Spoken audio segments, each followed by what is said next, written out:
a gente vê a história de Neemias, Neemias reconstruiu 52 dias.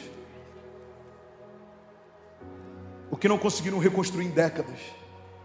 Uma das chaves mais poderosas da história de Neemias é a forma como ele era indiferente à opinião dos outros. Irmão, olha para mim. Tão importante quanto você se inclinar para uma opinião de Deus é você se tornar indiferente a uma opinião que não vem de Deus. E Neemias estava lá construindo, o povo querendo retaliar, os inimigos querendo dividir, e ele estava focado. E aí, em algum momento envia um mensageiro, o mensageiro fala: Neemias, estão te convidando para descer e conversar lá embaixo. Ele fala: eu estou ocupado demais com uma visão que Deus me deu. E a Bíblia diz que quando o mensageiro ele retorna e dá essa resposta, então os homens que haviam enviado ele na primeira vez enviam novamente, e ele fala a mesma coisa, e ele recebe de Neemias a mesma resposta: avisa para eles que eu estou ocupado demais com uma visão que Deus me deu. Irmão, olha para mim. Tem momentos da nossa história que a gente precisa ser um pouco mais direto com quem tenta tirar a gente do foco. Às vezes a gente fica preocupado demais de não ser ríspido com quem quer tirar a gente do caminho, e a gente acaba sendo neutro com quem está chamando a gente para um lugar. Você tem que fechar todas as portas de acesso a comentaristas, a pessoas que dão opinião, a pessoas que querem te influenciar, mas você precisa abrir as janelas dos céus para toda palavra que vem de Deus, para todo conselho que vem dos céus, para todo fundamento que é inabalável. Irmão, o que a gente precisa não é de mais opiniões, a gente precisa é de mais fundamentos. Eu fui esses dias num podcast que é muito relevante no Brasil, e ele me perguntou qual que é a sua opinião sobre isso. Eu falei: ninguém quer saber minha opinião. Porque daqui a 30 anos, 10 anos, 20 anos, eu não estou nem mais aqui, ninguém vai lembrar de mim. Eu estou aqui para defender fundamentos. Quando o mundo te pedir opiniões, dê fundamentos. Então, assim diz a palavra de Deus, assim diz o Senhor, assim diz. Você entende? Porque a gente para de se mover por aquilo que a gente acha, irmão. O que a gente acha está enraizado em sentimentos, está enraizado em percepções, é sensorial, é superficial, passa. Opiniões mudam. Quantas opiniões você tinha em relação a alguns temas centrais há 10 anos atrás? Eles mudaram hoje, vão mudar daqui a 10 anos. As nossas opiniões são volúveis, mas existe um fundamento: as palavras do Senhor não são. Todas as coisas podem passar, mas as minhas palavras não passarão, diz o Senhor. Você está comigo? Se for para Jesus, você pode fazer melhor. Aleluia.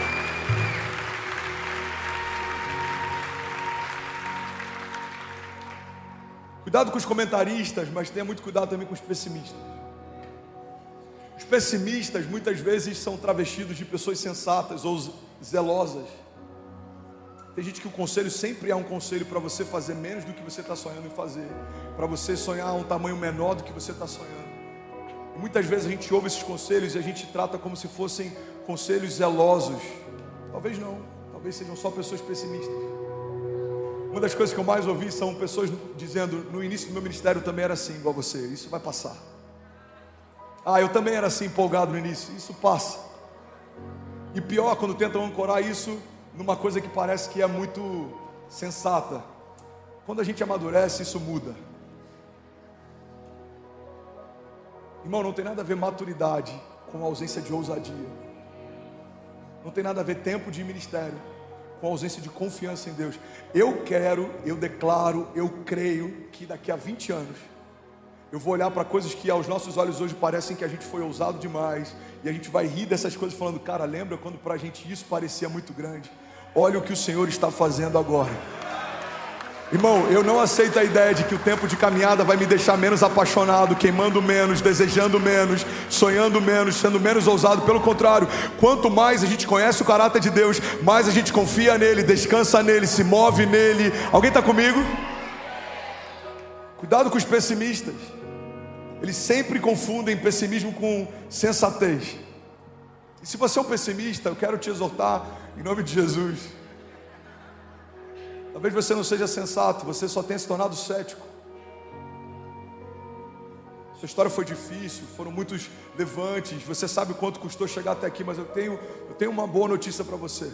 A sua história não é sobre você, não é sobre tudo que você enfrentou para chegar até aqui, é sobre como o Senhor te manteve de pé até aqui. E o mesmo Deus que te sustentou até aqui quer te levar a lugares altos, aquilo que os seus olhos não viram, aquilo que os seus ouvidos não ouviram, o inédito de Deus, o inaudito de Deus, aquilo que Ele reservou só para aqueles que creem. Alguém está comigo? Diga amém. Jeremias 29:11 diz: porque eu bem sei os pensamentos que tenho a vosso respeito, diz o Senhor, pensamentos de paz e não de mal, para vos dar o fim que esperas. Então me invocareis e ireis e orareis a mim, e eu vos ouvirei. E buscar-me-eis e me achareis, quando me buscardes com todo o vosso coração. E serei achado de vós, diz o Senhor, e eu farei mudar a sua sorte. Cuidado com os comentaristas, cuidado com os pessimistas. Tenha muito cuidado com os críticos também. Os críticos falam demais porque fazem de menos. Todo mundo que não está empenhado em construir algo grande tem tempo para criticar quem está construindo. Não são todos os casos, eu não quero ser simplista, mas existem muitos críticos de culinária que são chefes frustrados, existem muitos críticos de cinema que são diretores de cinema frustrados, existem muitos críticos de igreja que são ministros frustrados também. O Senhor não nos chamou para avaliar avivamento, o Senhor nos chamou para participar de avivamento. O Senhor nos chamou para avaliar a construção de igrejas, o Senhor nos chamou para plantar igrejas. O Senhor não nos chamou para criticar, mover. O Senhor nos chamou para mergulhar no mover. Que milagre não se explica, milagre se vive, se experimenta. Mover não se critica, não se entende. Milagre e mover é algo que a gente foi chamado para mergulhar, irmão, sem entender. Como foi? Eu não sei, eu só sei que Deus falou que faria e quando a gente viu já estava acontecendo. Como que aconteceu? Cara, eu não sei, eu só sei que Deus falou que Ele levaria a gente para esse lugar e a gente sem perceber já estava aqui. Nós estamos pisando os nossos milagres, nós estamos caminhando em meio a promessas, nós estamos sendo surpreendidos por Deus de glória em glória. A cada estação é melhor e melhor e mais glorioso e os lugares são mais altos e Deus tem feito coisas mais improváveis. Por quê? Porque aqueles que confiam no Senhor, eles correm e não se cansam, voam altos como águias. Irmão, até os moços, até os jovens tropeçam e caem. Mas existe uma garantia para aqueles que colocam confiança no Senhor: você não vai parar no meio do caminho. Você recebe isso? Quem não constrói sempre tem uma opinião sobre quem está construindo. Agora, algo que por muito tempo, irmão, eu consegui manter meu coração impermeável, mas nessas últimas semanas eu confesso que eu fraquejei. Eu confesso que eu parei para dar ouvidos a pessoas que não querem me edificar. E uma chave que eu aprendi em 2018, quando eu cheguei na América, e eu quero profetizar sobre você, eu quero relembrar e enraizar ela ainda mais no meu coração, é que a gente não precisa se preocupar com quem nos persegue, mas a gente precisa ter cuidado com quem nos distrai. Guarda isso. Não se preocupe com quem te persegue, mas tenha cuidado com quem te distrai.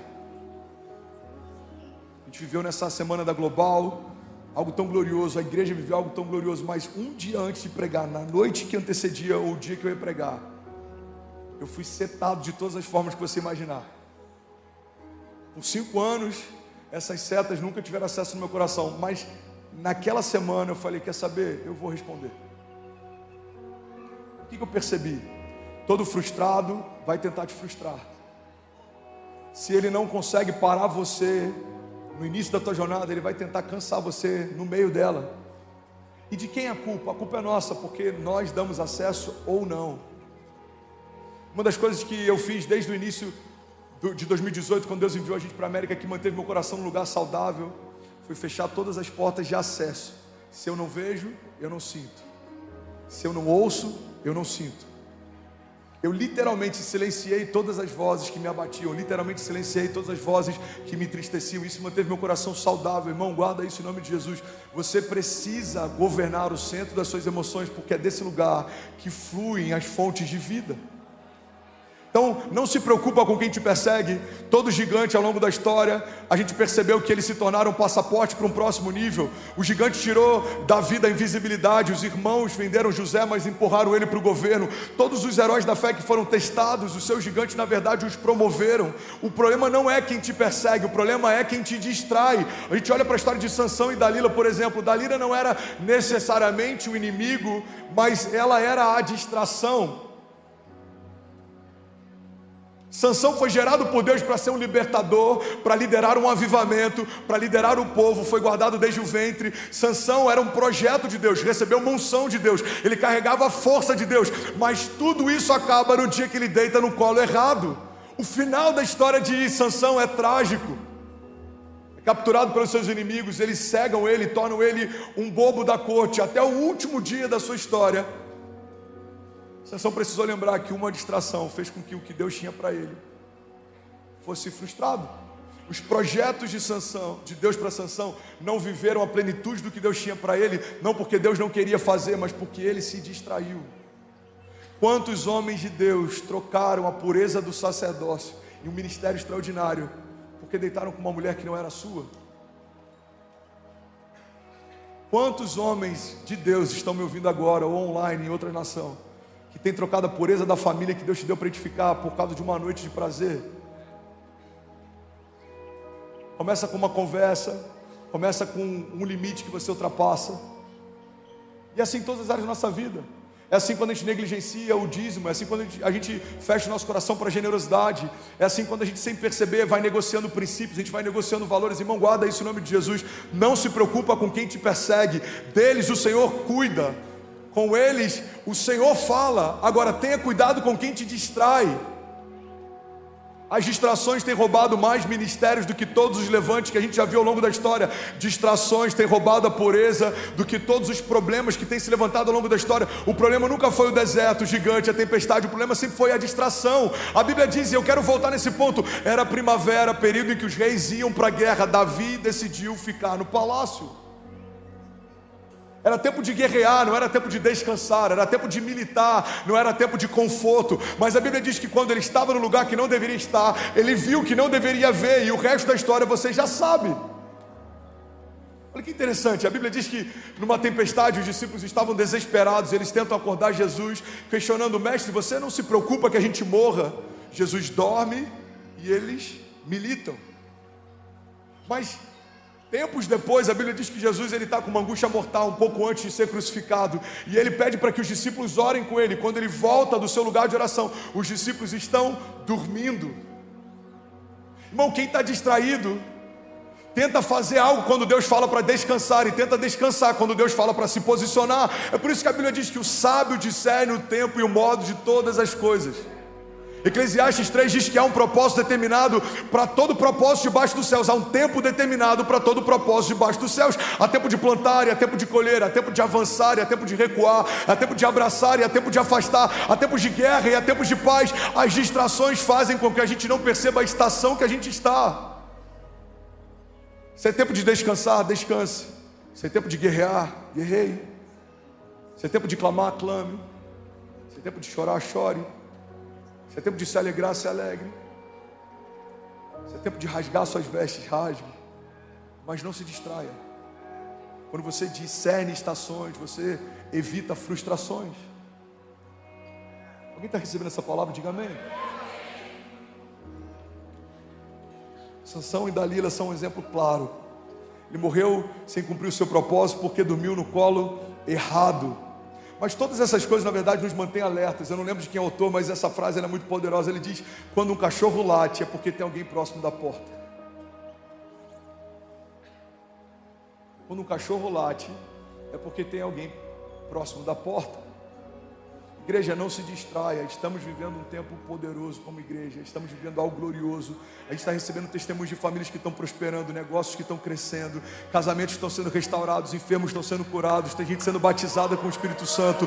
Tem algo novo acontecendo todos os dias. Deus está largando as nossas tendas. O Senhor está amplificando a nossa voz. O Senhor está aumentando as fontes de recursos. O Senhor está trazendo reforços. O Senhor está aumentando o corpo pastoral. O Senhor está aumentando a porção de unção. O Senhor está aumentando a nossa voz profética. Mas o inferno não está satisfeito. Então, se o inferno não pode parar algo que o próprio Deus está fazendo, como que ele trabalha? Ele tenta distrair quem está vivendo algo com Deus. Não se distraia no seu casamento, não se distraia no seu ministério, não se distraia na sua empresa, não se distraia no seu negócio. Feche as brechas, consulte quem precisa ser consultado, não dê ouvidos a quem não tem propriedade para falar. Entenda quem tem uma opinião e quem tem conselho. Opinião qualquer um dá, conselho só dá quem tem autoridade para isso. Não dê acesso a quem não te dá destino. E aí, tudo bem? Você acabou agora de assistir um vídeo. Se você ainda não está inscrito, já se inscreve também no nosso canal, ativa esse sininho aqui embaixo de notificação e toda vez que eu fizer uma live ou tiver transmitindo uma mensagem ao vivo, você vai ser um dos primeiros a saber. Mas eu deixei mais 2 indicações aqui que eu espero que façam muito sentido para você. Então já aproveita e clica para assistir a próxima mensagem, beleza? Seja bem-vindo ao time de incendiários e eu espero de verdade que essas mensagens mudem a sua vida como elas têm mudado a minha também. Até a próxima. Valeu!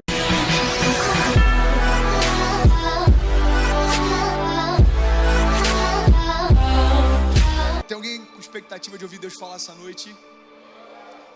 Gente, eu sinto uma unção profética muito forte hoje. E eu quero compartilhar com vocês algumas coisas que Deus tem falado comigo ao longo dessa semana, amém? Vocês estão comigo? Vamos junto? Vamos fazer sábado ser inesquecível? Bom, eu quero falar sobre o poder do propósito, o poder da rejeição e o poder do hábito. Você pode declarar isso comigo? Diga: o poder do propósito, o poder da rejeição e o poder do hábito. Sabe, eu comecei a malhar tem umas 2 semanas. Sei que vocês estão rindo porque não parece ainda, mas me dá 3 meses, eu vou chegar lá. Me dá 3 meses. E eu comecei a malhar e é interessante que todo dia quando eu chego na academia, a primeira coisa que eu faço é esteira. Quantos aqui gostam de esteira? Glória a Deus pela sua vida, meu irmão, continua assim. Eu não gosto de esteira, mas tem que fazer. E o que eu tenho reparado é o seguinte: eu vou falar com vocês uma revelação revelada, ok? Eu não sei se todo mundo aqui já teve a experiência de andar numa esteira, mas por mais tempo que você fica em cima dela, você não sai do lugar. Quantos concordam comigo? Forte essa. Guarda essa no teu coração. Agora, sabe o que eu tenho percebido? Eu estava meditando sobre a nossa geração e é só o que eu faço, porque eu sou pastor de jovens, a gente precisa entender como Deus tem se movido e o que a gente precisa entender dele. Sabe o que eu tenho percebido é que uma vida sem propósito é como uma esteira. Porque a gente se esforça, a gente sua e não importa o tempo que a gente passa em cima dela, a gente não vai a lugar nenhum. Você sabe por que uma vida sem propósito é como uma esteira? Porque o propósito dela não é nos levar longe, mas é nos cansar. Tem muita gente vivendo uma vida sem propósito, com expectativa de viver algo novo. Preste atenção, enquanto não há um propósito na tua vida, não há um novo de Deus também. Porque o novo de Deus só se revela enquanto a gente caminha com Ele. Se eu faço as mesmas coisas, eu vivo as mesmas coisas. Se eu tenho as mesmas atitudes, eu vou colher as mesmas atitudes. Se eu tenho os mesmos princípios desde antes da minha conversão, não adianta esperar um novo de Deus, porque eu sou o mesmo. Se eu sou o mesmo, não dá para esperar coisas diferentes da parte dele. Sabe, quando eu me converti, meu sogro me ensinou uma coisa que é muito simples e parece óbvia, mas faz toda a diferença. Ele falava o seguinte: Dequinho, se a gente não mudar, nada muda. E sabe, eu acho que essa deve ser uma das explicações pelo que eu tenho visto uma geração que fala tanto a respeito de avivamento e revolução, mas não vê isso acontecendo de fato. Sabe, uma vida sem propósito é como uma esteira, porque ela gera movimento sem destino e nos mantém ativos enquanto a gente caminha em direção a lugar nenhum. Tem muita gente cansada achando que está fazendo a coisa certa porque está ativa, mas estar ativo não significa estar no lugar certo. Estar ativo não significa que você vai chegar a lugar nenhum. Talvez você só vai se cansar lá no final e achar que o tempo que você desperdiçou foi em vão. Deixa eu te falar uma coisa: se a tua vida está sem propósito, de fato, o teu tempo está sendo em vão, porque não vai te levar aos lugares que Deus te prometeu. Preste atenção, olha para mim. Desejar a promessa que Deus tem para nós é importante, mas entender o que Ele quer é vital. Tem muita gente se frustrando com Deus porque ouviu deles promessas que não se cumpriram. Preste atenção, não foi Deus quem mudou de ideia, você que não aceitou o processo. Não foi Deus que se arrependeu do que te prometeu. Talvez a gente que não tenha entendido como a gente vai chegar lá. É por isso que tão importante quanto crer que há um propósito de Deus sobre nós é ter percepção de qual propósito Ele tem. Quantos estão entendendo isso? Digam amém. Sabe, todos nascemos com um propósito. Então, como é possível ter uma vida sem propósito? Deixa eu te explicar. É porque se você não entende o propósito que você tem, é como se você vivesse sem propósito nenhum. Meu irmão, desculpa, mas eu não creio que Deus faz algo sem propósito. Deus não faz nada por entretenimento. Eu não imagino Deus durante a criação, durante os 6 primeiros dias, criando algumas coisas para ver o que ia dar. Eu não imagino Deus fazendo tucano e olhando para ele e falando assim: cara, divertido esse tucano. sei lá, vamos criar agora fala um bicho diferente aí, mano, aquele bicho que Kezinha ama, como é que é o nome daquela parada? Vamos fazer um flamingo, uau, que bicho diferente. Fala um outro bicho diferente aí, gente. Fazer um koala, uau, não, peraí, deixa eu fazer o homem agora, ele vai ser um pouco diferente, mas ele vai andar diferente. Não, presta atenção, tudo que Deus fez tem um propósito. Se você está aqui, existe um propósito sobre você, e se você não entender qual é o teu propósito, você vai viver tanto tempo quanto a pessoa que está do teu lado. Mas qual a diferença? É o tipo de vida que você tem. Meu irmão, não tem diferença, preste atenção, não há diferença sobre uma pessoa que discerne o propósito, uma pessoa que não discerne o propósito, em relação a vários aspectos, porque a palavra de Deus diz que o sol vem para todo mundo, a chuva vem para todo mundo, que a palavra está dizendo o seguinte: todo mundo pode crescer, independente de crer em Deus ou não. É por isso que tem tanto ateu rico, é por isso que tem tantas pessoas que profanam o nome de Deus e crescem, mas crescimento e riqueza não significa vivenciar o propósito. Sabe, uma coisa que você já deve ter ouvido falar, e eu acho muito forte, é que o maior fracasso que um homem pode ter é ter sucesso naquilo que Deus não aprova. A primeira coisa que eu quero compartilhar com você é o poder do propósito. Você pode declarar isso comigo? Diga: poder do propósito. Eu estava tomando café hoje com o tio da Kezinha, a gente estava falando um pouco sobre isso. E aí quando eu falei sobre o poder do propósito, ele falou assim: cara, eu li uma biografia do Winston Churchill. Acho que é isso. Quantos aqui sabem quem é esse cara, Churchill? Vamos chamar de Churchill, né? Fica mais próximo. O Churchill, mano, se você não conhece, ele é um cara que marcou a história. Ele fez parte do cenário político da Inglaterra durante a Segunda Guerra Mundial. Olha para mim, por favor, e preste atenção nisso. Sabe o que ele achou interessante na biografia do Churchill? É que o pai dele morreu muito novo e o avô dele morreu muito novo. Então ele acreditava que ele morreria muito novo também. Só que ele tinha uma convicção dentro dele de que ele faria algo que impactaria toda a história. Então sabe o que acontece? Ele entendeu o seguinte: bom, eu tenho um propósito. Ele não tinha um propósito de Deus, ok? Não é nesse ponto que eu quero entrar, mas eu quero te mostrar o senso de urgência que acontece na vida de alguém quando entende que tem um propósito sobre si. Ele entendeu o seguinte: bom, eu tenho convicção de que a minha vida vai gerar um impacto na história, e é provável que eu morra cedo porque toda a minha família morreu. Então o que eu preciso fazer? Correr. Sabe o que esse cara fez? Com 18 anos ele foi para Cuba no meio de uma guerra que estava tendo. E aí a mãe dele, olha só que interessante, preocupada, ele na biografia dele escreve uma carta para a mãe e diz o seguinte: mãe, se tudo aquilo que eu creio a meu respeito for verdade, fica em paz, porque eu não vou morrer aqui. Existe um propósito para se cumprir através da minha vida. Agora, mãe, se eu morrer nesse lugar é porque tudo que eu pensava a meu respeito era um engano. Preste atenção. Esse cara não tinha um propósito de Deus, mas ele tinha mais convicção do que muita gente sentada aqui hoje. Pastor, o que tem a ver o Churchill com a minha vida? Eu vou te falar. O que existia dentro dele era a convicção de que ele poderia mudar a história. O que existe dentro de nós é a única verdade capaz de mudar toda uma geração.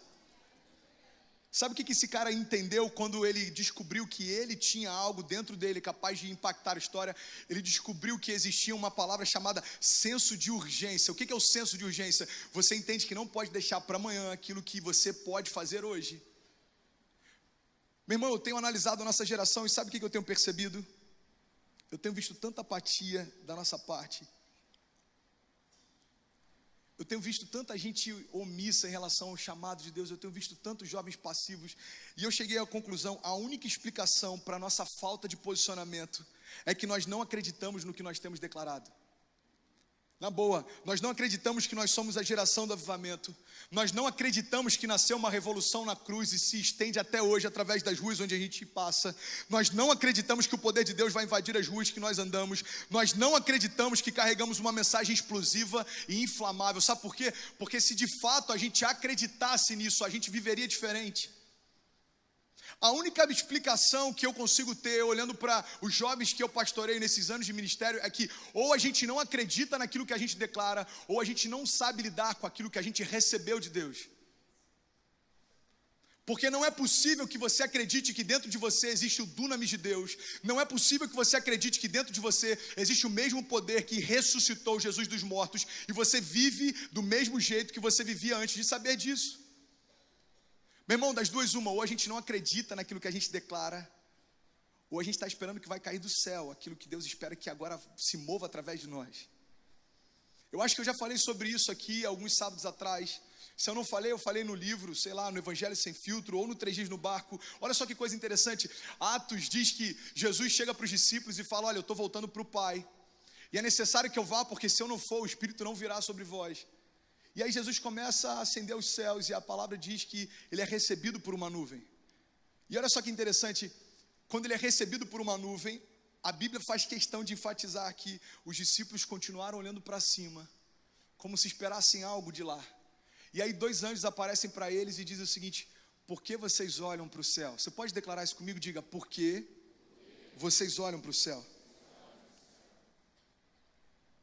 É como se os anjos dissessem: por que vocês esperam uma resposta do alto? Será que vocês não entenderam que agora vocês são a resposta do alto para a terra? Meu irmão, quando a gente declara que nós somos a resposta para essa geração, não significa que Deus vai fazer alguma coisa, significa que Ele já fez. Agora, quem precisa se posicionar somos nós. O que Deus precisava fazer para nos empoderar, Ele já fez. O sangue do Filho dele já escorreu numa cruz. Nós já nos tornamos filhos por adoção, e todo aquele que nele crê não perece, mas já é salvo. Então o que precisa é nos posicionarmos à altura daquilo que já recebemos. Cara, você tem noção do quanto é angustiante você falar sobre chamado, propósito, revolução, e você vê jovens que você tem a maior expectativa caindo por causa de besteira, pessoas ficando no meio do caminho por causa de nada. Meu irmão, existe uma revolução que começou na cruz e nós somos a continuação dela.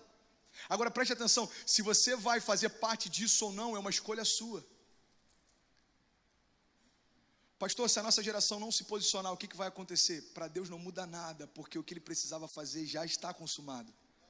Agora quem perde somos nós, porque a gente vai deixar de experimentar algo surreal. Não vai acontecer perto, mas acontecendo através de nós. Tem alguém entendendo isso? Diga amém.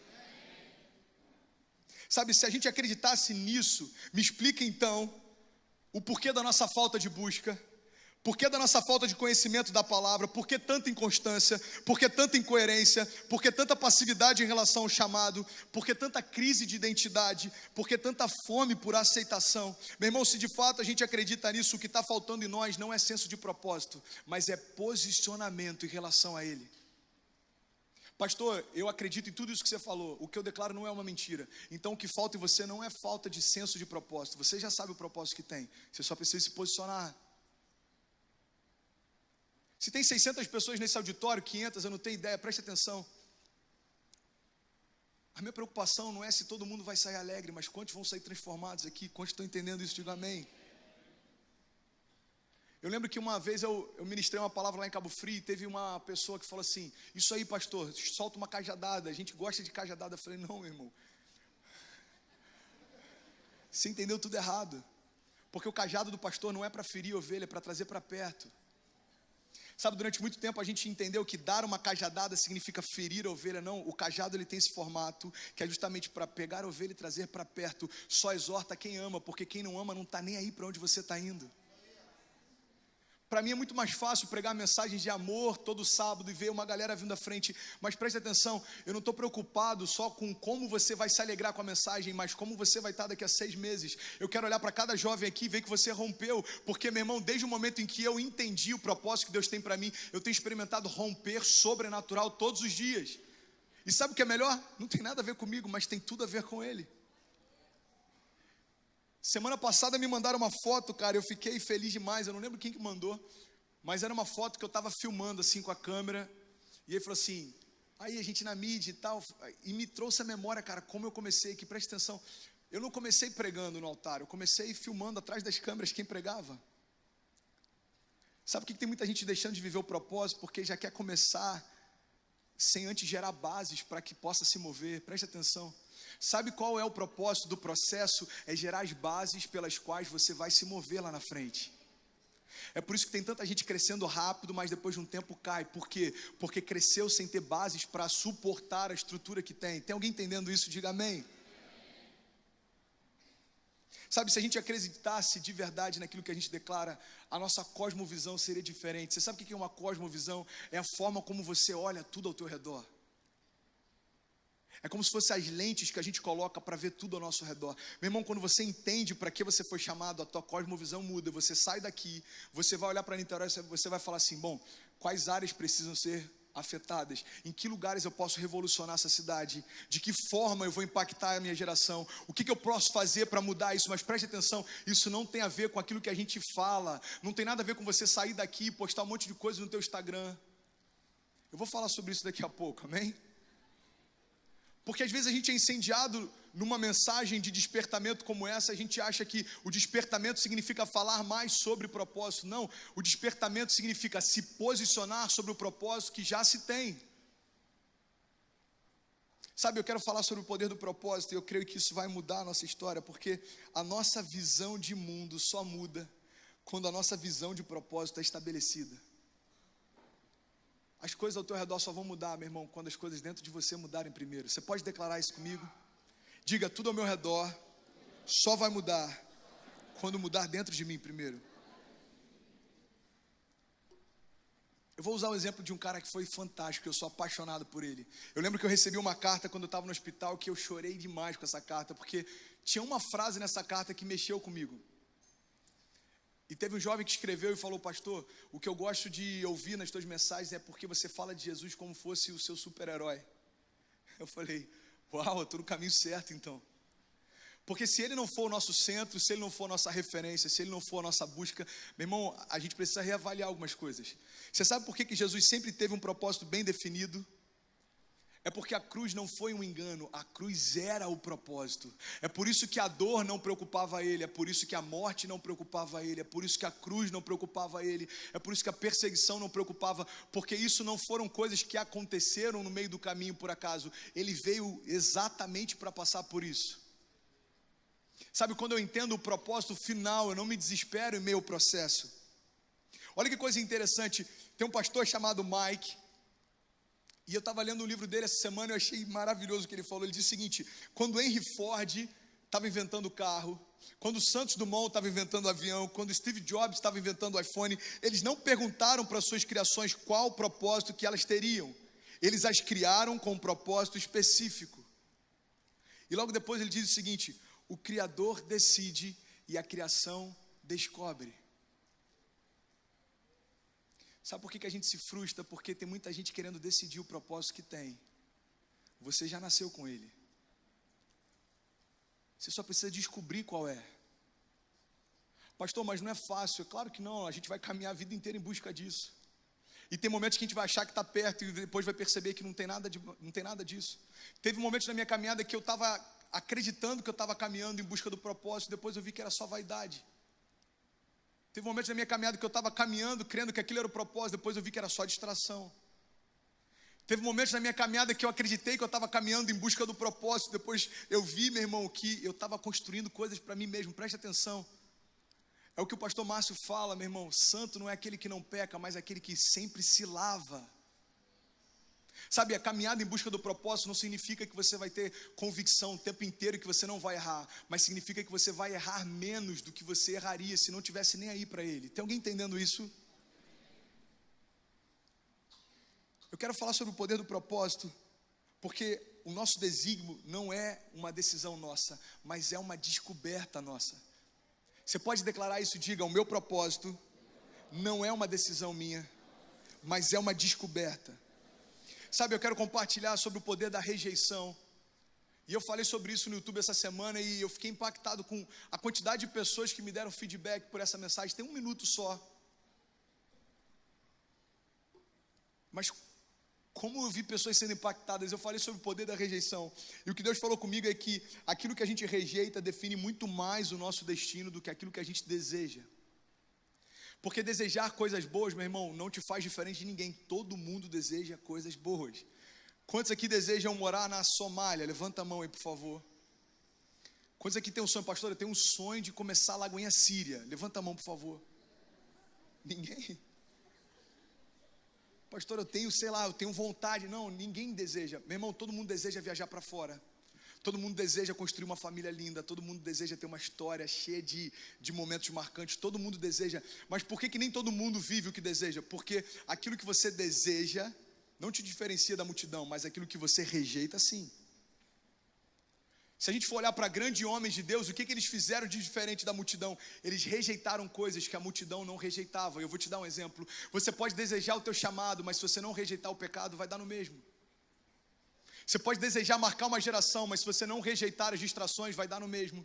Você pode desejar ter uma família linda, mas se você não rejeitar as distrações enquanto você constrói a tua família, vai dar no mesmo. Então, tão importante quanto aquilo que a gente deseja é aquilo que a gente rejeita. Se tem alguém entendendo isso, diga amém. Sabe o que vai determinar o nosso futuro é exatamente isso. Rejeitar o processo também significa rejeitar o propósito. Cara, sabe qual é o propósito do processo? Olha só que interessante isso, hein? Deu até um nó agora. O propósito do processo é nos preparar para o propósito. Forte, hein? Quem consegue declarar isso comigo? Diga, o propósito do processo. Que isso, gente? Vocês estão perdidos? Me ajuda aí. É só para acordar a galera. E tem uma ou outra pessoa indo embora, tem as duas que já foram. Não vai embora não, senão vai ser pior. Tá, eu tô olhando para vocês, se levantar alguém eu vou constranger ainda. Eu falo, tá indo no banheiro para cá, pô, tá indo para onde? Tô brincando, fica à vontade. Fica à vontade, tá, gente? Fica à vontade. Diaconia só vai te prender lá no lounge, você vai ter que esperar até o final, mas tá tudo certo. Tranque os portões, por favor, de estacionamento. Preste atenção, gente. Declara comigo, diga, o propósito do processo é te preparar para o propósito. Sabe o que eu percebi, cara, olhando para mim? Tudo que eu estou ministrando aqui para você é porque eu olhei para mim primeiro, ok? Eu não estou aqui para apontar dedo para ninguém, eu estou aqui para me expor, e isso expõe a tua fragilidade também. Porque todo ministro não fala sobre coisas que ele não vive, ou pelo menos não deveria falar. Então, quando eu estou expondo a minha nudez, eu estou expondo a nossa também, amém? Sabe o que eu percebi, olhando para algumas coisas que eu estava construindo? É que às vezes a gente está ansioso para viver os nossos sonhos, mas ocioso para viver os sonhos de Deus. Se a gente se dedicasse aos sonhos de Deus com a mesma intensidade que a gente se dedica aos nossos, cara, a gente estaria tão longe em relação ao que a gente está hoje. Uma geração ansiosa para conseguir entrar na faculdade, tão ociosa para conseguir revelar aquilo que já recebeu. Uma geração ansiosa para ter relevância nas redes sociais, mas tão ociosa para experimentar o poder de Deus fluindo através de curas, sinais e maravilhas. Uma geração tão ansiosa para poder construir o amanhã, mas tão ansiosa para entender o que Deus tem para nós no amanhã. Sabe, eu quero falar sobre o poder da rejeição, mas eu quero falar sobre o poder do hábito também. Quantos estão aqui comigo? Digo amém. Eu quero falar sobre o poder do hábito. Eu estava lendo um livro e eu achei maravilhoso, cara. Esse livro fala sobre o poder do hábito. Você pode declarar isso comigo? Diga, o poder do hábito. Vocês estão com essa cara de amoadinho por quê, gente? Vocês estão comigo, amém? Vocês continuam me amando, amém? Qualquer coisa me procura no final, mas não sai chateado não, tá? Eu tô falando, parece que é brincadeira, mas é sério. Eu já tive que liberar perdão para pessoas que ficaram chateadas porque eu não respondi mensagem no WhatsApp. Já teve gente que falou assim, cara, desculpa, eu não conseguia mais olhar para tua cara. Por quê? Porque você não respondeu meu WhatsApp. Eu falei, mano, você tá rindo? Tô falando sério ou tô brincando, Marina? É sério. Vai ter gente que vai falar assim, ah, mano, cara, pô, só bateu, nada a ver, mensagem sem graça, sem amor. Bom, vou falar sobre o poder do hábito, vamos voltar lá. Eu estava lendo um livro que fala sobre o poder do hábito. Filipão, olha que incrível isso, cara. Nesse livro fala sobre pessoas que mudaram radicalmente o seu hábito e tudo depois disso mudou também. Olha para mim, olha só que louco. Esse livro fala sobre uma mulher que ela fazia parte de um grupo de estudo. Existiam várias pessoas sendo estudadas e essa mulher era uma delas, ok? Até aí todo mundo entendeu? Então olha para mim, preste atenção, porque isso pode fazer toda a diferença para você ou não. Na dúvida você ouve e depois você decide, preste atenção. Essa mulher era uma das pessoas que fazia parte de um grupo de estudo. E aí quando ela entrou no grupo de estudo, ela passou o histórico para os cientistas, eles perguntaram, e aí, qual é a tua história? Ela fala, eu estou com obesidade, eu estou fumando de forma compulsiva, eu estou com mais de $10 mil em dívida, eu estou muito mal. E por que você está assim? Porque o meu esposo me traiu e a gente se divorciou e a minha história está horrível, cara, eu estou em depressão. E aí eles fizeram um histórico de todo mundo que estava no grupo de estudo. E aí alguns meses depois, aquela mulher voltou, e ela estava sarada, ela tinha corrido uma maratona inteira, ela estava livre de dívidas e tinha parado de fumar. Não tem nada de Deus não, Vá, segura aí. Tô brincando. Presta atenção, gente, olha pra mim. Ele tá ligado comigo, tamo junto, vamos junto, mano. Vamos assim até o final. vamos lá, preste atenção. Aí os cientistas chegaram para ela e falaram assim: cara, o que você fez para mudar tudo isso? Ela falou: bom, depois que meu marido me deixou, eu fiquei muito mal, depressiva. Eu perseguia a namorada dele de carro, ficava olhando. Alguém se identificou aí, ó. Misericórdia, hein? Eu perseguia a namorada dele, ficava olhando a hora que ela entrava em casa, a hora que ela ia para a faculdade, onde ela trabalhava. Eu ligava para ela meia-noite, quando ela atendia eu desligava. Eu estava paranoica. Mais gente se identificando. Gente, eu estou preocupado. Essa pessoa que eu estou falando do livro está aqui ou não? Você está aí? Hã? Pelo amor de Deus. Aí sabe o que ela falou para os cientistas? Eu estava muito mal, cara, e eu sempre tive o sonho de conhecer as pirâmides. Sempre tive o sonho de conhecer o Egito, o Cairo. Aí eu olhei para o meu cartão de crédito e eu falei: cara, já estou todo endividado, quer saber? Eu vou gastar o resto que eu tenho e eu vou realizar um sonho. Aí ela pegou o cartão de crédito, comprou uma passagem, foi lá para o Cairo. E ela falou que quando ela chegou no Cairo, ela foi lá fazer o tour, conhecer as pirâmides. Ela muito mal, fumando muito, bebendo muito. Aí ela olhou e tinha uma viagem que era uma trilha no meio do deserto. E ela falou assim: cara, quer saber? Eu vou me preparar esse ano, e ano que vem eu vou fazer essa trilha no meio do deserto. E ela voltou para os Estados Unidos com uma meta. Ela falou: bom, eu vou me preparar, eu vou parar de fumar, eu vou me preparar fisicamente, eu vou quitar minhas dívidas, porque ano que vem eu vou voltar e eu vou fazer essa trilha. E ela parou de fumar, ela começou a se cuidar, ela mudou os hábitos dela. E aí no ano seguinte ela foi e fez aquela trilha no deserto. E quando ela retornou para o grupo de médicos, ela explicou toda essa história. E aí sabe o que eles identificaram? Que o ser humano, ele tem um hábito que se chama hábito angular. Você sabe o que é o teu hábito angular? É aquilo que traz sentido para a tua história. E tudo que você faz gira em torno disso. Aquela mulher, ela tinha o casamento frustrado, a história frustrada, a conta bancária frustrada, o corpo frustrado, a saúde, tudo dela estava frustrado. Então ela entendeu o seguinte: pelo menos uma coisa eu vou fazer direito, eu quero realizar esse sonho. E tudo ao redor da história dela girou em torno desse propósito. Cara, esse livro não tem nada de religião, não tem nada de Deus, é um livro que fala sobre estudos de comportamento, mas eu consegui ver Deus no meio desse estudo, sabe por quê? Porque quando eu li sobre o hábito angular, eu lembrei da palavra falando de Jesus como sendo a pedra angular da igreja. Sabe o que significa um hábito angular? Significa aquilo que toma o centro da nossa história e tudo ao redor se move em torno dele. Sabe o que eu quero te convidar a analisar? Não precisa ser agora, pode ser no final do culto. É o que tem sido o centro da tua história e o que tem ficado ao redor disso. Porque se o teu propósito, o teu chamado e os teus desígnios são o centro da tua história, meu irmão, tudo vai cooperar para que as promessas que Deus te deu se cumpram na tua vida. Agora, se a promessa de Deus, os propósitos que Ele tem, os seus desígnios são apenas coisas que caminham ao teu lado, você vai toda hora bater cabeça e tentar entender o que está fazendo de errado, porque está todo mundo rompendo e você não. Sabe por que essa mulher chamou a atenção dos estudiosos? Porque ela colocou uma coisa como centro da vida dela e tudo em torno disso prosperou também.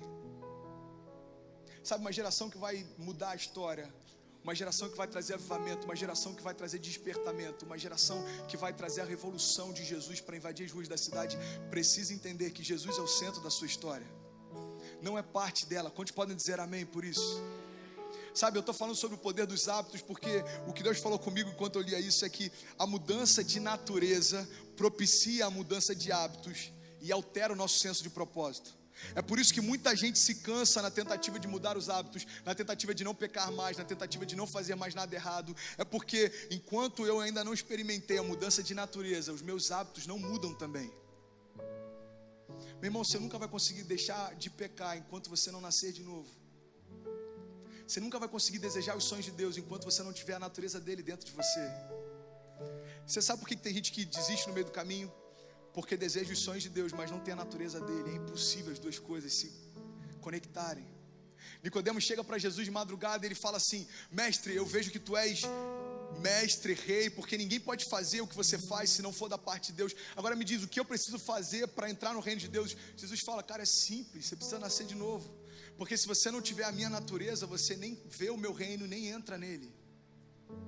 Nicodemos sabia das coisas de Deus, Nicodemos conhecia a palavra de Deus, mas Nicodemos não tinha acesso ao reino de Deus. Você pode declarar isso comigo? Diga: não importa quanta informação eu tenha sobre o reino de Deus, enquanto eu não nascer de novo, eu não entro nele. Eu lembro que eu compartilhei com vocês uma frase do pastor Anderson Silva que me marcou demais ali. Ele falou o seguinte: é impossível discipular alguém cuja Cristo não tenha convertido.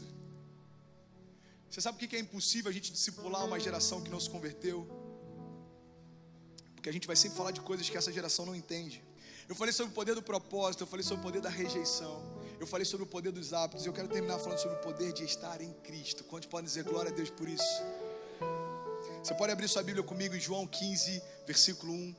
A gente já está quase terminando, é o último tópico. Quantos aqui receberam de Deus essa noite? Diga amém. Quantos querem que eu termine? Diga amém. Ó, logo você, Marina. Hã? Ela está no automático também, ela está no automático. Sabe o que eu descobri? Semana retrasada, a menina ali te zoando, ó. Ó, ela é da intercessão, briga com ela não, hein? Ela é do manto, filho. Eu nem brinco, o pessoal da intercessão nem brinco. Amo vocês, tá, gente? O pessoal da intercessão que está espalhado aí. Vem comigo. Bom, João 15, todo mundo achou? Diz assim: eu sou a videira verdadeira e o meu pai é o agricultor. E todo ramo que estando em mim não dá fruto, ele corta. E todo aquele que dá fruto, ele poda, para que dê mais fruto ainda. E vocês já estão limpos pela palavra que eu tenho falado. E permaneçam então em mim. Você pode declarar isso? Diga: permaneçam em mim e eu permanecerei em vocês. E ele continua dizendo: porque nenhum ramo pode dar fruto por si mesmo se não permanecer na videira. Vocês também não podem dar fruto se não permanecerem em mim. Versículo 5: porque eu sou a videira e vocês são os ramos. E se alguém permanecer em mim e eu nele, esse dará muito fruto, porque sem mim vocês não podem fazer coisa alguma. E se alguém não permanecer em mim, será como o ramo que é jogado fora e seca. Tais ramos são apanhados, lançados ao fogo e queimados. E se vocês permanecerem em mim e as minhas palavras permanecerem em vocês, pedirão o que quiserem e lhes será concedido. Versículo 8: porque o meu Pai é glorificado pelo fato de vocês darem muito fruto, e assim serão os meus discípulos. Você pode declarar isso comigo? Você pode repetir isso? Versículo 8, vamos lá, 1, 2, 3. O meu Pai é glorificado pelo fato de vocês darem muito fruto, e assim serão os meus discípulos. Sabe o que eu acho poderoso nessa mensagem? Olha para mim, por favor, eu só preciso de mais 10 minutos, eu estou encerrando, presta atenção. Jesus chegou ao ponto de dizer que a glória do meu Pai está no teu fruto. Então o que ele quer dizer é o seguinte: se você for infrutífero, a glória do meu Pai não tem como se revelar através da tua vida. Você fala de um Deus que as pessoas não conseguem ver. Por quê? Porque não tem frutos para apontar para Ele. Vocês estão comigo, amém? Vem comigo, gente, por favor. Então a questão de frutificar é uma questão vital na caminhada de um cristão. Tem gente que fala assim: ah, pastor, eu não quero crescer muito, eu não quero aparecer muito. Presta atenção, isso é antibíblico, porque o próprio Jesus disse: a glória do meu Pai está no teu fruto. O meu Pai se revela quando você frutifica. É por isso que Jesus chega para uma figueira e ele está com fome, a figueira não tem fruto e ele amaldiçoa. Jesus era mau? Não, meu irmão, mas aquela figueira nasceu com capacidade de frutificar. Se você tem capacidade para algo e não faz, você está desperdiçando o solo de alguém que poderia fazer. É como se Jesus falasse: bom, não tem por que você ocupar esse pedaço de solo, deixa eu colocar alguém que quer frutificar no teu lugar. Pastor, eu acho que não é tão duro assim. É sim, você lembra das parábolas dos talentos? Tem alguns que receberam um e ficaram com medo de perder e enterraram. Sabe o que aconteceu? Até o que pouco que tinha lhe foi tirado. Aí outro recebeu um pouco mais e fez com que rendesse. O que aconteceu? Recebeu ainda mais. Cara, eu vi algo de um jovem que eu fiquei impactado. Teve um jovem da nossa igreja um tempo atrás que a gente não teve um culto de sábado. Ele foi visitar uma outra igreja, ele voltou e ele falou: pastor, eu vi algo que eu fiquei um pouco em crise, eu queria que você me ajudasse. Eu falei: o que foi, mano? Ele falou: cara, o pastor de jovens no final, ele orou e ele falou para Deus assim: Deus, você precisa nos amar mais. E eu fiquei confuso. Tem sentido o que ele falou? Eu falei: é claro que não.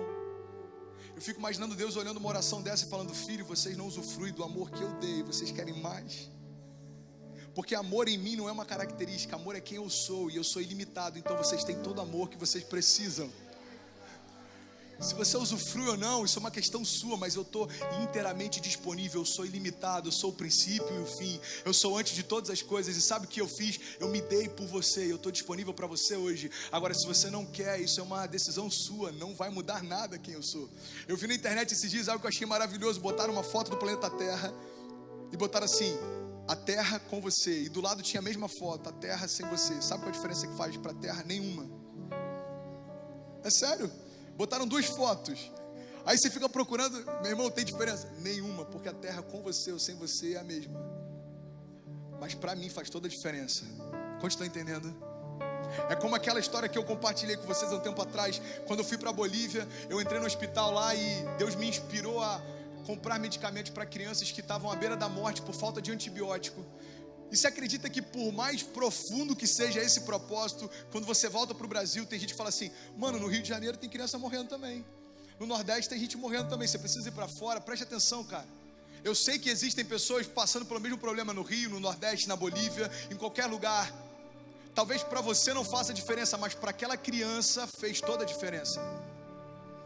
Talvez essa mensagem para alguns aqui não faça diferença nenhuma, mas para você que está sendo despertado por Deus hoje fez toda a diferença.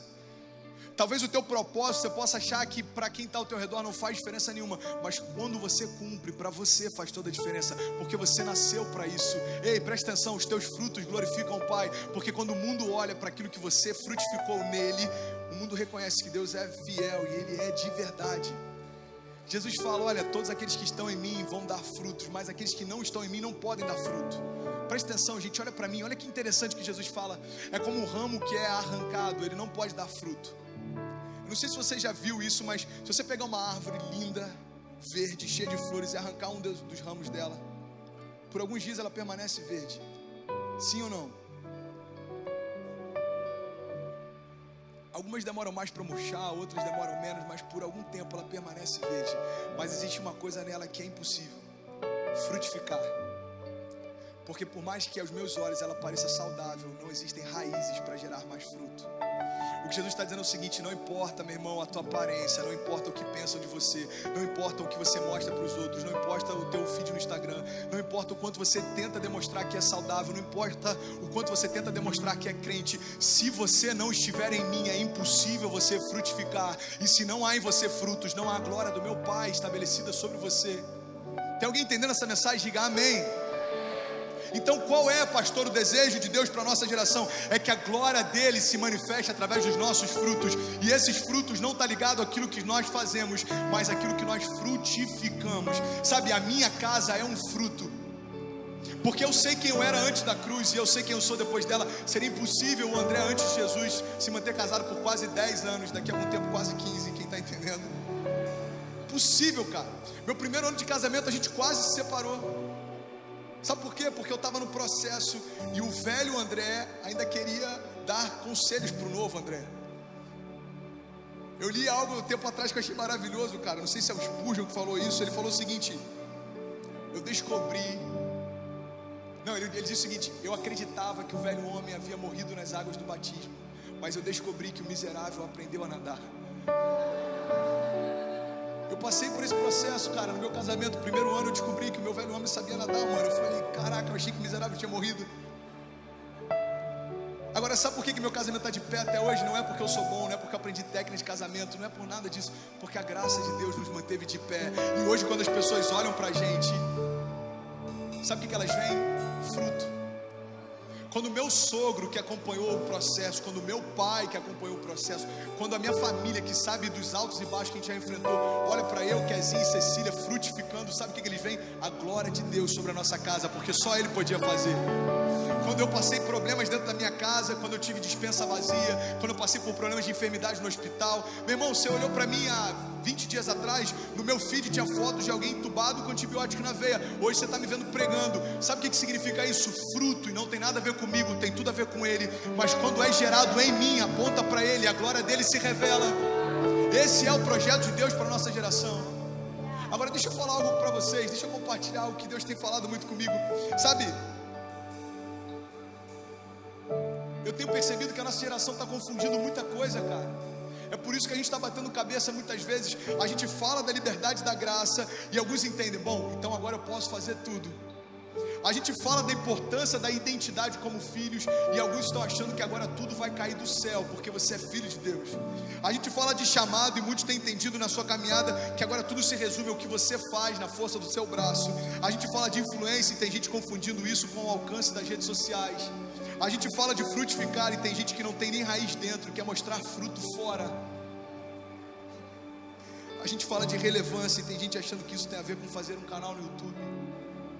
Cara, deixa eu compartilhar com vocês que Deus tem me incomodado demais, cara.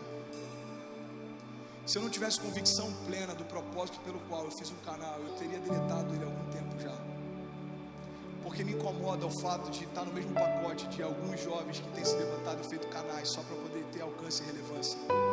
Você sabe por que eu tenho um canal no YouTube? Porque Deus falou comigo que as mensagens que Ele me dá vão gerar vida em lugares onde eu não posso ir. Eu não faço por entretenimento, alcance, relevância. Eu não estou nem aí para isso, de verdade. Em alguns momentos eu já estive, o Espírito me constrangeu e eu retirei. Só que, cara, eu olho tanta coisa, eu estou vendo tantas pessoas. Tem gente que não tem fruto dentro, quer mostrar fruto fora. Tem gente que não fez nada de relevante dentro e quer ganhar relevância fora. Tem gente que não tem nenhuma mensagem. Presta atenção, tem algumas pessoas que vão falar: pastor, mas por que você tem um canal no YouTube? Porque antes do canal eu tinha uma mensagem de Deus para compartilhar nele. Meu irmão, tem gente que quer fazer livro, mas não tem uma história. Tem gente que quer construir um ministério, mas não tem histórico com Deus. Sabe o que eu tenho visto? Uma geração que quer muitas coisas, mas não tem se preparado para isso. Preste atenção. Tem gente que quer ter relevância. Tem gente que quer ter experiências com Deus sem ter tempo no secreto. Tem gente que quer ter crescimento sem ter base para isso. Tem gente que quer gerar fruto sem ter raiz. Agora deixa eu te fazer uma pergunta. Qual é a diferença entre uma geração teórica que fala sobre coisas que não conhece e os mestres da lei que perseguiram Jesus? Sabe qual a diferença? Eles conheciam a palavra. Sabe o que mais me constrange? Olhar para a Bíblia e me ver em alguns personagens que durante muito tempo eu julguei e crucifiquei. Se você parar para olhar com sensibilidade do Espírito, você vai se ver na pessoa de Pedro tentando poupar Jesus da morte várias vezes. Se você olhar com sensibilidade, você vai se ver no lugar de Judas traindo Jesus muitas vezes. Pastor, que isso? Chega a esse ponto? É claro que chega, mano. Você acha que quando a gente fere a santidade de Deus, para Ele tem menos ou mais importância do que aquilo que Judas fez? Cara, Jesus chegou ao ponto de chamá-lo de amigo enquanto ele estava sendo traído. A gente já falou sobre isso aqui. A falta de caráter de Judas não mudou o caráter de Jesus. Se a gente parar para olhar, cara, qual é a diferença que a gente tem muitas vezes dos religiosos que perseguiram Jesus? Os religiosos que perseguiram Jesus não acreditavam que Ele era o Messias. Ok, você acredita, mas eles conhecem mais a palavra do que a gente, porque a gente muitas vezes se contenta com pouco. Sabe, Deus não vai levantar uma geração teórica que fala sobre Ele nas redes sociais. Deus está à espera de experiências que façam com que a gente mostre os frutos naquilo que a gente vive. Sabe o que eu tenho visto no YouTube? Isso tem me desagradado muito, cara, de verdade. Eu vejo jovens que param para ouvir pregações de outras pessoas, anotam revelações que Deus deu para outros, pegam livros de estudo, anotam algumas frases de impacto e vão falar de coisas que dentro de si nem foram reais ainda. Preste atenção. Não tem a ver com informação, cara. A revelação precisa ser gerada em você. Quando eu falo de um Deus que me livrou da morte, eu já falei sobre isso, eu tenho as marcas aqui. Quando eu falo de um Deus que me livrou da vergonha, eu já falei sobre o que eu passei no meu casamento. Quando eu falo de um Deus que levanta alguém do nada, eu já falei onde que eu estava há 4, 5 anos atrás, limpando o banheiro durante o culto jovem. Quando eu falo de um Deus que restaura, eu já falei também de como eu era antes da minha conversão, a ponto de beber sempre, bater de carro direto e chamar o meu pai para a briga. Quando eu falo do que Deus pode fazer, eu falo também do que eu era antes dele, porque a minha história precisa ter uma diferença entre antes dele e depois dele. Agora, se eu falo de um Deus que cura e nunca experimentei, se eu falo de um Deus que sara e nunca experimentei, se eu falo de um Deus que move e nunca experimentei, se eu falo de um Deus que muda situações e nunca experimentei, meu irmão, eu estou falando de coisas que eu na verdade nem sei se são de verdade. E sabe o que acontece? Quando a prova vem na minha casa, aquilo que eu sempre falava que Ele era capaz de fazer, eu nunca experimentei, então eu começo a me sentir fraco e eu desanimo na fé. Você sabia que tem muita gente que fala de Deus que cura, mas quando a enfermidade vem, o cara desiste da caminhada? Porque a fé dele era teórica, cara, e Deus não vai levantar uma geração com uma fé teórica. Deus vai levantar uma geração com as marcas do Evangelho de Cristo. Se tem alguém entendendo isso, diga: eu faço parte da geração do avivamento. João 15:5 diz: eu sou a videira e vocês são os ramos. Não dá para inverter essa ordem. Eu sou a videira e vocês são os ramos. Ou seja, o centro sou eu e vocês fazem parte disso. Se alguém permanecer em mim e eu nele, esse dá muito fruto. Se alguém permanecer em mim e eu nele, esse dá muito fruto. Pois sem mim vocês não podem fazer coisa alguma. Sabe, eu quero compartilhar com vocês nessa noite que a única coisa capaz de fazer com que aquilo que a gente declara se torne uma realidade é quando aquilo que a gente declara caminha ao lado daquilo que a gente vive também. Daqui de cima talvez me incomode mais, porque eu tenho uma perspectiva diferente da que você tem. Preste atenção, olha para mim, eu estou terminando agora. Algo que Deus está falando comigo agora, cara. Quando eu olho as cadeiras vazias, a minha perspectiva aqui é de que tem alguma coisa faltando, porque tem algum parente seu que não está ali. Tem amigos da tua faculdade que não estão ali, tem pessoas do teu trabalho que não estão ali, eu consigo ver. Agora talvez da tua cadeira, como tem alguém da tua direita e da tua esquerda, você acha que está tudo certo. Por quê? Porque você ocupou uma delas. Preste atenção. O meu propósito não se resume à minha história, mas a partir da minha, outras são afetadas também. É como se eu dissesse assim: você sabe por que a religião parou de ter poder de transformar pessoas durante gerações? Porque eles entenderam o seguinte: bom, agora que eu entendi essa mensagem, eu vou me fechar, eu vou me isolar de tudo para que eu não me perca. A igreja se tornou religiosa, criou cultura religiosa. A igreja passou a não frequentar lugares, passou a ditar que tipo de roupa você usa, que tipo de linguagem você tem. Sabe o que aconteceu? A igreja se alienou culturalmente, mas não cresceu em santidade. Porque a igreja não nasceu para ficar fechada, ela nasceu para ir aonde o pecador está e dizer: ei, preste atenção, fica de pé, porque eu tenho a única mensagem capaz de mudar a tua história. Ei, olha só, você não precisa ter vergonha, ele morreu por você e antes da cruz eu estava na mesma condição. Cara, a igreja se revela não quando a gente se une, mas quando a gente se dispersa. A igreja se revela poderosa não quando a gente se ajunta, mas quando a gente sai daqui. Começa segunda-feira e o nosso dia a dia começa. Porque a maior incoerência que eu sempre via no evangelho era que os meus amigos que se diziam crentes tinham um estilo de vida que eu nunca desejei ter. Quando falavam de crente para mim, eu falava: cara, se crente for aquilo que sempre me apresentaram, a última coisa que eu quero ser é crente. Você sabe por que eu falo disso com tanta paixão? Porque eu sei quanto tempo eu fiquei longe da presença por conta de um mau testemunho que me deram. Meu irmão, o teu testemunho pode aproximar pessoas de Jesus ou afastar dele. Eu quero, em nome de Jesus, declarar: se você quer receber isso, feche teus olhos. Eu encerro aqui essa pregação, feche teus olhos.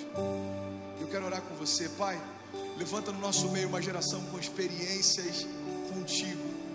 Levanta no nosso meio uma geração que não está em busca de falar sobre coisas que ainda não viveu. Levanta no nosso meio uma geração que não quer mostrar frutos fora, que ainda não foram gerados dentro.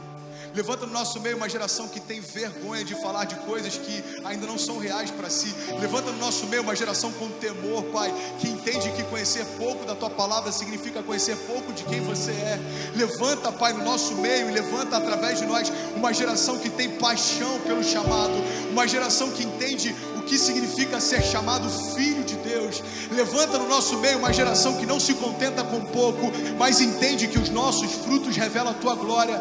Levanta, Pai, no nosso meio uma geração que vai ter casamentos que vão glorificar o Teu nome. Levanta no nosso meio, Pai, líderes que vão falar da Tua palavra e o Teu Espírito vai fluir com liberdade e autoridade, porque falam daquilo que vivem. Levanta, Pai, do nosso meio uma geração que crê que a cruz é suficiente e nada mais precisa ser feito. Levanta-nos, Pai, renova-nos, aviva-nos, desperta-nos, aviva-nos, Pai, como uma geração apaixonada por tudo aquilo que a Tua palavra diz. A gente não quer sair animado de um culto jovem, a gente quer sair transformado, porque o Senhor falou e nós estamos ouvindo. Pai, a Tua palavra é suficiente, porque o Senhor disse: tudo se fez. O Senhor disse: todas as coisas que conhecemos foram criadas. Por isso eu te peço, Pai, em nome de Jesus, sobre o nosso coração, diga algo novo hoje, Pai. Diga algo novo, traz à nossa memória aquilo que nos dá esperança. Traz à nossa memória promessas que o Senhor nos fez e a gente esqueceu no meio do caminho. Deus, desperta-nos como uma geração apaixonada por Teu avivamento. Desperta-nos, Pai, desperta-nos. Eu declaro sobre esse vale de ossos secos: aonde havia tristeza, que vem a alegria do Senhor. Aonde havia dor, que vem agora gozo. Aonde havia dúvida, que vem a convicção. Aonde havia incerteza, o nome de Jesus prevaleça sobre toda dúvida. Deus, em nome de Jesus, levanta-nos com uma geração do avivamento e começa em nós. a revolução que o Senhor tem para a nossa geração. Se você crê nisso, coloca de pé em nome de Jesus, coloca de pé.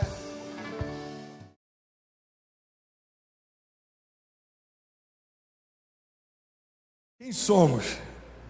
Somos uma boa notícia. O mundo jaz no maligno, toda a criação foi destituída da glória de Deus, mas há uma boa notícia: Deus enviou o seu único Filho, para que todo aquele que nele crê não pereça, mas seja salvo. Sabe, a Bíblia não diz: conhecereis o pecado e o pecado vos libertará. Por quê? Porque o pecado nós já conhecemos, e a gente sabe o final da história. É por isso que a Bíblia diz: conhecereis a verdade e a verdade vos libertará. Porque a única coisa que liberta é a verdade. Guarda isso, irmão. Se nós éramos escravos do pecado quando não tínhamos liberdade, agora que somos livres, precisamos ser escravos da justiça. Agora temos uma nova, e eu boto entre aspas, prisão. Só que ao invés de estarmos presos ao mundo, ao inferno, estamos presos e conectados em Jesus, fomos enxertados nele. A Bíblia diz que sem ele nada podemos fazer, mas nele podemos todas as coisas. A Bíblia diz que se permanecermos nele e as palavras dele permanecerem em nós, pediremos qualquer coisa e nos será concedida. A palavra diz que em Jesus temos não só acesso ao reino, como autoridade no reino. Recebemos a chave do reino, ligamos e desligamos. As portas do inferno não prevalecerão contra nós. As garantias que Deus dá para a igreja, elas foram liberadas por Deus através da verdade. E a gente só consegue continuar usufruindo dela se caminharmos em verdade.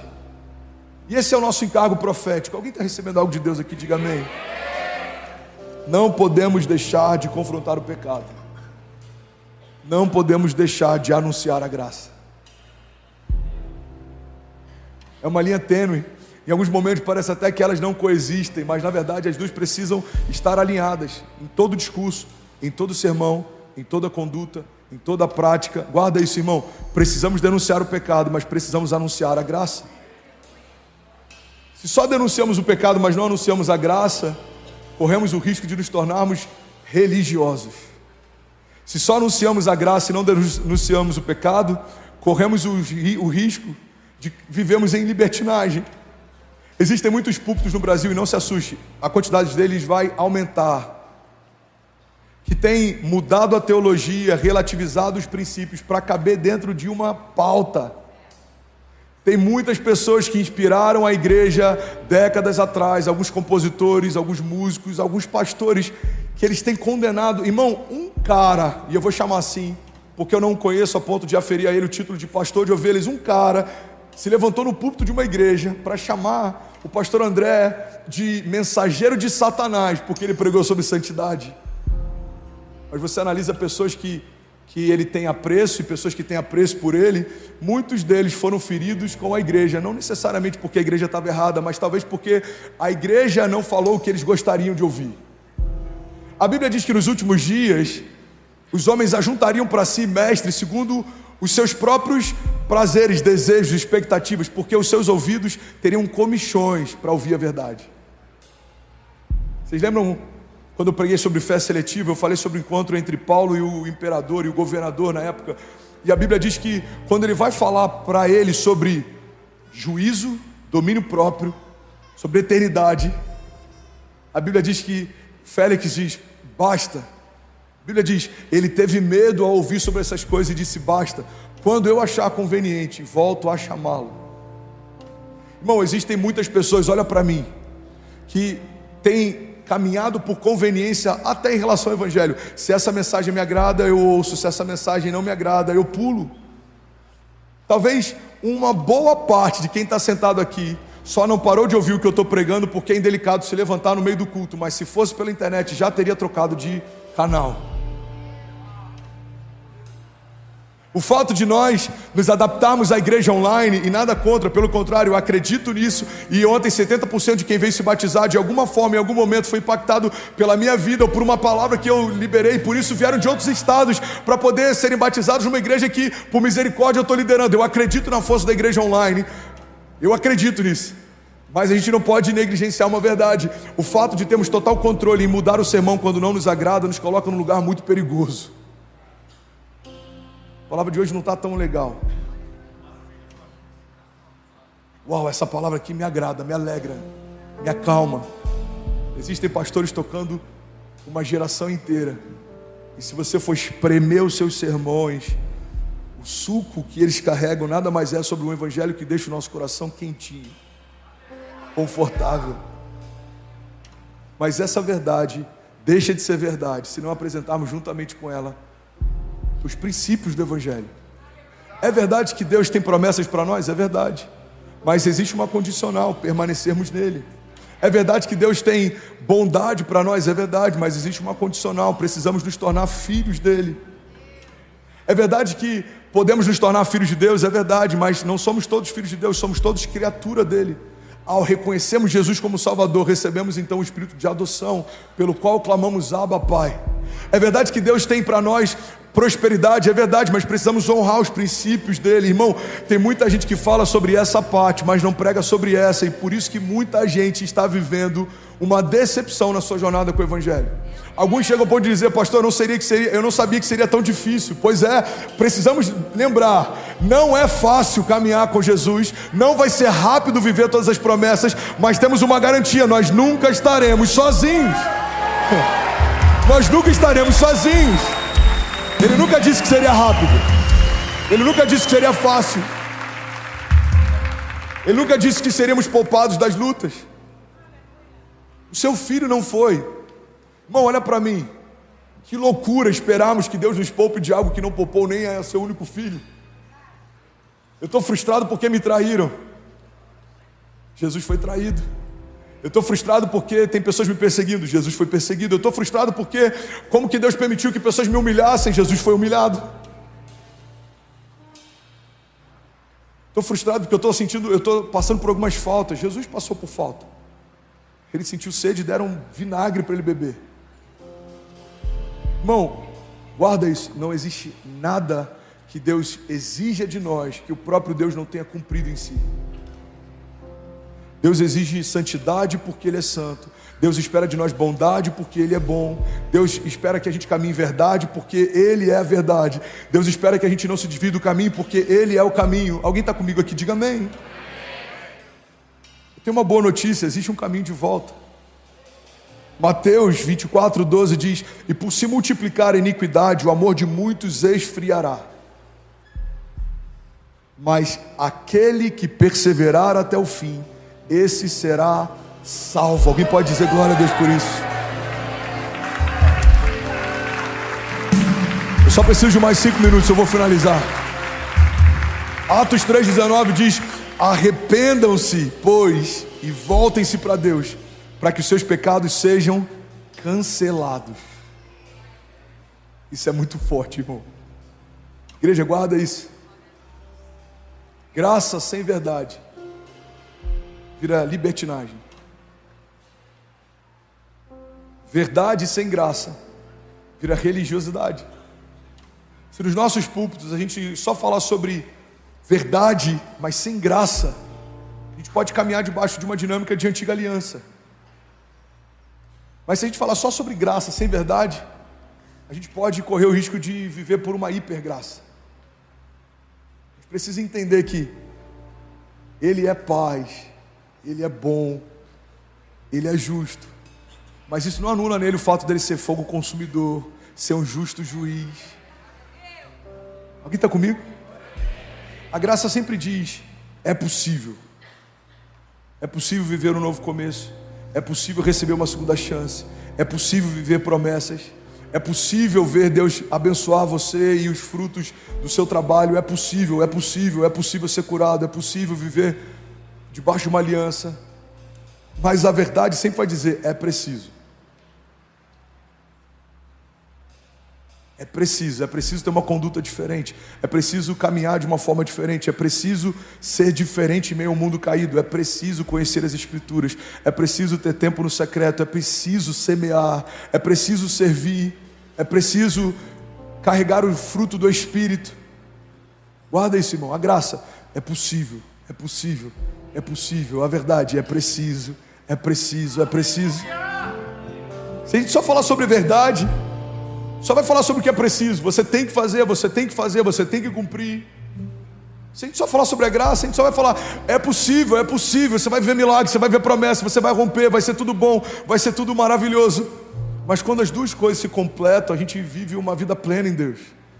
Eu entendo sobre o que é possível viver e eu entendo sobre o que é preciso fazer.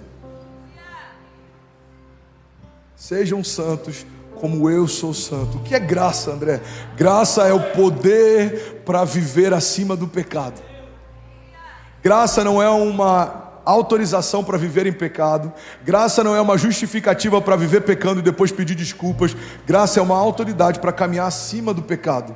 Romanos 6:1 diz: que diremos então? Continuaremos pecando para que a graça aumente? De maneira nenhuma. Nós, os que morremos para o pecado, como podemos continuar vivendo nele? Ou vocês não sabem que todos nós que fomos batizados em Cristo Jesus, fomos batizados na sua morte? Portanto, fomos sepultados com ele na morte por meio do batismo, a fim de que assim como Cristo foi ressuscitado dos mortos, mediante a glória do Pai, também nós vivamos uma vida nova.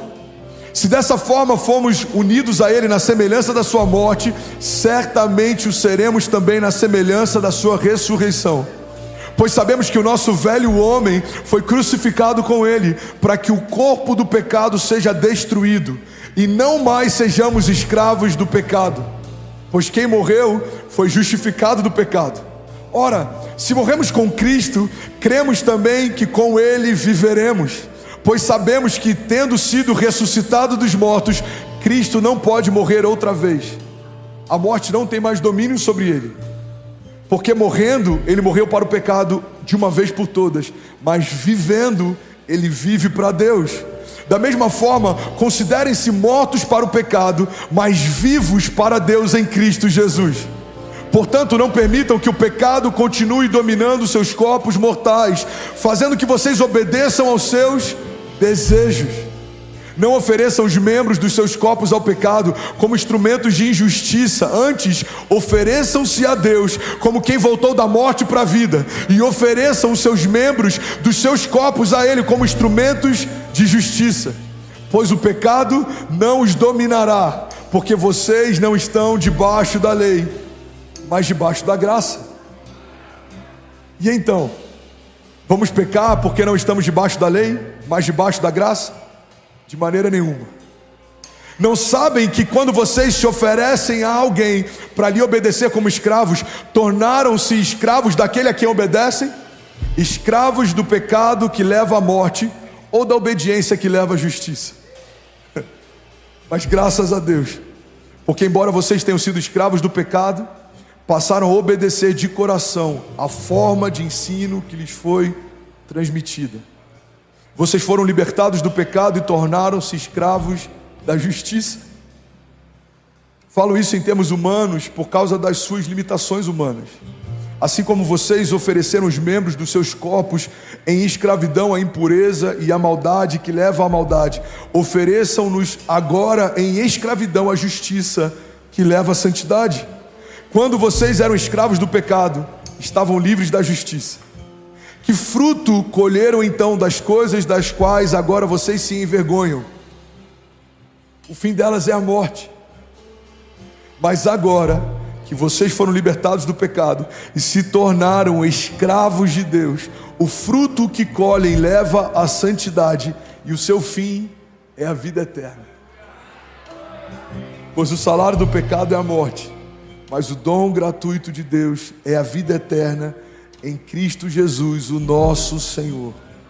Alguém pode dizer glória a Deus por isso? Você pode ficar de pé no seu lugar? Eu quero orar com você. Fica de pé no seu lugar. Aleluia. Salmo 51:17, a Bíblia diz: um coração quebrantado o Senhor não rejeitará. Igreja, olha para mim. Alguns vão fechar o coração para a minha mensagem, para esse púlpito ou para essa igreja, porque o assunto é desconfortável. Alguns vão crescer em fé porque vão entender que Deus está nos chamando para um lugar mais alto de maturidade e santidade. Alguns, tendo ouvidos, não ouvirão, tendo olhos, não verão, tendo coração, não sentirão. Mas o nosso papel como igreja não é selecionar quem vai ouvir, é falar para que todos ouçam. Não é o semeador que escolhe em que lugar lança a semente, mas é o tipo da terra que define que tipo de colheita vai ser gerada a partir da semeadura.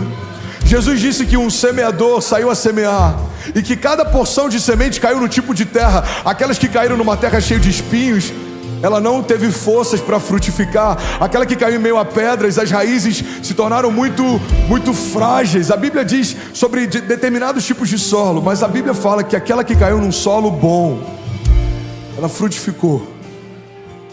Igreja, quem somos? Somos aqueles que semeiam frutos para a eternidade. Somos aqueles que foram chamados para caminhar em santidade. Somos aqueles que anunciam sobre o reino. Falamos sobre um reino que há de vir, mas falamos sobre as realidades de um reino que já está disponível. Falamos sobre um Deus de promessas, mas precisamos falar também sobre o que o Deus de promessas espera de nós como conduta. Deus é bom. E aí, tudo bem? Você acabou agora de assistir um vídeo. Se você ainda não está inscrito, já se inscreve também no nosso canal, ativa esse sininho aqui embaixo de notificação e toda vez que eu fizer uma live ou estiver transmitindo uma mensagem ao vivo, você vai ser um dos primeiros a saber. Mas eu deixei mais 2 indicações aqui que eu espero que façam muito sentido para você. Então já aproveita e clica para assistir a próxima mensagem, beleza? Seja bem-vindo ao time de incendiários e eu espero de verdade que essas mensagens mudem a sua vida como elas têm mudado a minha também. Até a próxima. Valeu!